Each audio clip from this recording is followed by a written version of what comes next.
Blood pressure বাড়িয়ে, heartbeat বাড়িয়ে, অনেককে তো হয়তো চোখের পানি নাকের পানি এক করে অবশেষে তৃতীয় ওয়ানডে পাকিস্তানকে 11 রানে হারিয়ে সিরিজ নিশ্চিত করেছে বাংলাদেশ। কংগ্রেচুলেশনস।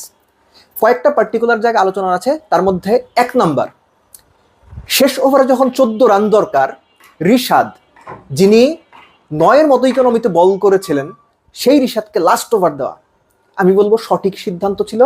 স্পেশালিস্ট বোলারের ওপরে ভরসা রাখা, সাইফের ওপরে ভরসা না করে, that was a good decision.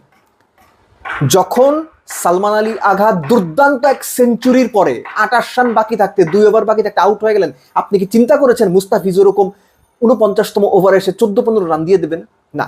এই ম্যাচ বাংলাদেশ জিতেছে বোলারদের কল্যাণে। ব্যাটসম্যানরা 290 করে দিয়েছে, কিন্তু বাংলাদেশকে ম্যাচ জিতিয়েছে বোলাররা। এবং আপনি কবে সবশেষ 10 উইকেটের, অপোনেন্টের 10 উইকেটের 9টাই বাংলাদেশের পেসারদের নিতে দেখেছেন? মনে করে দেখেন তো। সো এই যে যারা বলতো মিরপুরের উইকেট ঠিক করা যায় না, এখন প্রমাণ হচ্ছে তারা মিথ্যে কথা বলতেন। কংগ্রেচুলেশনস তাসকিন, 4 উইকেট নেওয়ার জন্য খুব ভালো বল করেছেন। এর মধ্যে রিজওয়ানকে যে ইনসুইঙ্গার বোল্ডটা করেছেন সেটা চোখে লেগে থাকবে। First of all batting Tanzid Tamim, 107 বলে 107, 6টা 4, 7টা 6, দুর্দান্ত ব্যাটিং, দুর্দান্ত ব্যাটিং। তিনি এবং সাইফ মিলে 105 রানের পার্টনারশিপ করেছেন। সাইফ 55 বলে কত 34 না 35 করেছেন।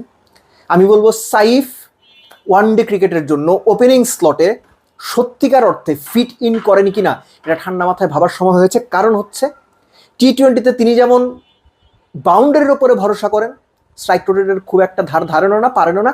ওয়ানডেতে কিন্তু সেটা সম্ভব না, এবং ওয়ানডেতে তার স্ট্রাইক রোটেশন অ্যাবিলিটি রীতিমতো প্রশ্নবিদ্ধ ইন্টারন্যাশনাল লেভেলে। আপাতত এটা নিয়ে আর কোনো কথা আমি বলতে চাই না, ম্যানেজমেন্ট ভালো বুঝবেন, পরবর্তীতে বিশদ আলোচনা করব।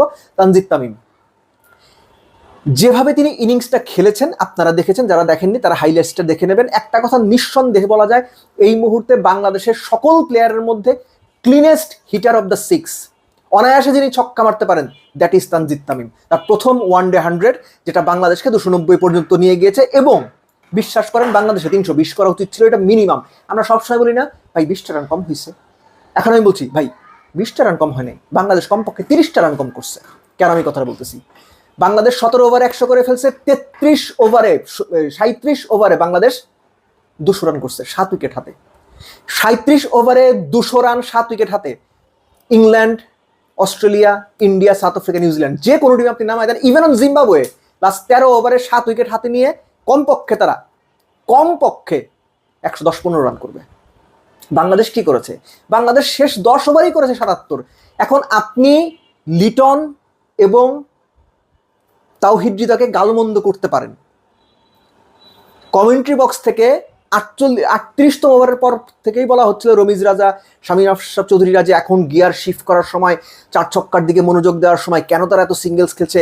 এখনো পর্যন্ত ইন্টেন্ট দেখা যাচ্ছে না। 47 ওভার পর্যন্ত বাংলাদেশের ব্যাটারদের লিটন এবং তাওহিদ হৃদয়ের ইন্টেন্টই ছিল না 4-6 মারার।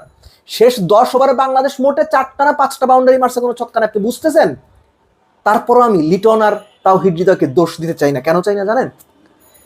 এই যে 41 বা 42তম ওভারে যদি 220 রান থাকতো, 2 ওভারের ব্যবধানে যদি লিটন এবং তাওহিদ হৃদয় আউট হইতো, খুব ভালো সম্ভাবনা ছিল বাংলাদেশ 3 ওভার আগে 265 অল আউট হয়ে যাবে। মিরাজ আফিফ মিলে লাস্ট 7 ওভারে 70 রান করে দেবেন, এই ভরসা ভাই আমার নাই। আপনার উপর, আপনার থাকতে পারে, আমার নাই। সো বাংলাদেশের কনটেক্সট বিবেচনায়, ব্যাটিং অর্ডারের ডেপথ বিবেচনায়, ব্যাটারদের অ্যাবিলিটি বিবেচনায়, আফিফ অর্থোডক্স প্লেয়ার, সে স্লোগান না, তার 6 নম্বরের স্লোগানের ভূমিকা দিচ্ছেন, সাকসেসফুল হওয়া ডিফিকাল্ট, শুরু থেকে বলে আসতেছি। মিরাজ 7 নম্বরের প্লেয়ার ইন ইন্টারন্যাশনাল ক্রিকেটে, সাদা বলের ক্রিকেটে। সো এই দুজনের উপর ভরসা করে আপনি 40 নম্বর ওভার থেকে স্লগে চলে যাবেন, বাংলাদেশের ওই লাক্সারি নাই। যারা বলতেছেন তারা বলতেছেন ঠিকই, কিন্তু আমার এটা মনে হয় না বাংলাদেশের লাক্সারি ছিল। ওই তুলনায় লিটনের 51 বলে 41, তাওহিদ হৃদয়ের 44 বলে নট আউট 48 আমার মনে হয়েছে খুব সেন্সেবল ব্যাটিং বাংলাদেশের বিবেচনায়। কেননা এই যে 290 পর্যন্ত যাওয়া, আমি আবারও বলছি, লিটন এবং তাওহিদ হৃদয় যদি 43 ওভার 220 রানের মধ্যে 5 উইকেট হয়ে যেত, বাংলাদেশ 260-65 অল আউটও হইতে পারত। সো তারা ইনিংসটা ক্যারি করতে চেয়েছেন। সবচেয়ে বড় কথা, যে দল সবশেষ 9 ওয়ানডেতে 7 বার 50 ওভার ব্যাট করতে পারে নাই, সবশেষ 9 ওয়ানডেতে একবার মোটে 250 করছে, সেই দল 330 করে ফেলবে, এটা আপনি কেমনে চিন্তা করেন? বাংলাদেশের প্লেয়ারদের, স্লগারদের ওই অ্যাবিলিটি আছে? 18 বলে 40 করবে।